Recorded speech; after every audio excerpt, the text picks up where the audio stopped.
திருவண்ணாமலையில் கிரிவலம் முடிந்து சொந்த ஊர்களுக்கு திரும்ப ஏராளமான பக்தர்கள் ரயில் நிலையத்தில் குவிந்ததால் தள்ளுமுள்ளு ஏற்பட்டிருக்கிறது.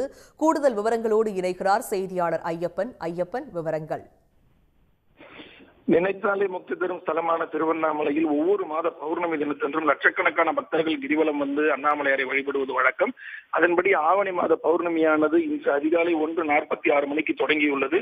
தொடர்ந்து நாளை அதிகாலை 12:30 மணி வரை கிரிவலம் வரலாம் என திருக்கோவில் நிர்வாகத்தின் சார்பில் அறிவிக்கப்பட்டிருந்த நிலையில் நேற்று காலை முதலே திருவண்ணாமலையில் பல்வேறு மாவட்ட மாநிலங்களிலிருந்து ஏராளமான பக்தர்கள் குவிய தொடங்கியுள்ளார்கள். அவ்வாறு நேற்று இரவு முழுக்க கிரிவலம் முடித்த அந்த பக்தர்கள் அனைவரும் தங்கள் ஊர்களுக்கு செல்வதற்காக திருவண்ணாமலை ரயில்வே நிலையத்தில் இன்று அதிகாலை முதல் காத்துக் கொண்டிருந்தனர். குறிப்பாக திருவண்ணாமலை ரயில்வே நிலைய நடைபாதைகள் அனைத்து இடங்களிலும் மக்கள் கூட்டமாகவே காணப்பட்டது.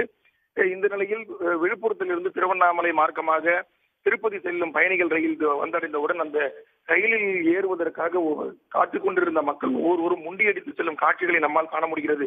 இதனால் அந்த ரயில்வே நிலையத்தில் அந்த ரயிலில் இருந்து இறங்கக்கூடிய பயணிகளும் இறங்க முடியாமல் தவித்த சூழ்நிலையும் அங்கு காணப்படுகிறது. அதே போல இங்கிருந்து அவரவர்கள் ஊர்களுக்கு செல்வதற்காக காத்துக் கொண்டிருந்த மக்களும் ஒரே நேரத்தில் அவர்களை முண்டியடித்துக் கொண்டு ரயிலில் இடம் பிடிப்பதற்காக சென்ற காட்சிகளை நம்மால் காண முடிகிறது. இதனால் திருவண்ணாமலை ரயில்வே நிலையத்தில் பரபரப்பு நிலவியது. தொடர்ந்து 3-4 நிமிடத்திற்கு மேலாக அந்த ரயிலானது காத்துக் கொண்டிருந்த நிலையில் தொடர்ந்து அந்த ரயிலில் ஏறுவதற்காக பக்தர்கள் முண்டியடித்து ஏறும் சூழ்நிலையே அங்கு இருந்தது. ஒவ்வொரு மாத பௌர்ணமி தினத்தன்றும் இந்த சூழ்நிலை திருவண்ணாமலை ரயில்வே நிலையத்தில் நிலவுவதால் கூடுதல் சிறப்பு ரயில்களை ஒன்றிய அரசு இயக்க வேண்டும் என்பது பக்தர்களுடைய கோரிக்கையாகவே உள்ளது. ஒவ்வொரு மாதமும் பக்தர்களுடைய கோரிக்கை இதுவாக இருந்தாலும் கூட திருவண்ணாமலைக்கு ரயில் சொற்ப அளவிலேயே சிறப்பு ரயில்கள் இயக்கப்படுவதாகவும் வேதனை தெரிவிக்கின்றனர்.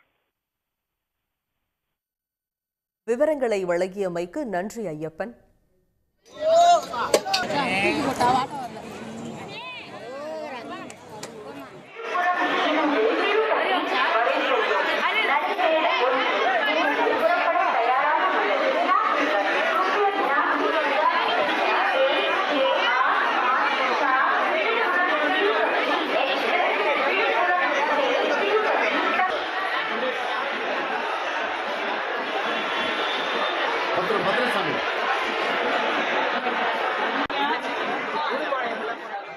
உடனுக்குடன் செய்திகளை தெரிந்து கொள்ள சன் நியூஸ் பெல் ஐகானை கிளிக் பண்ணுங்க.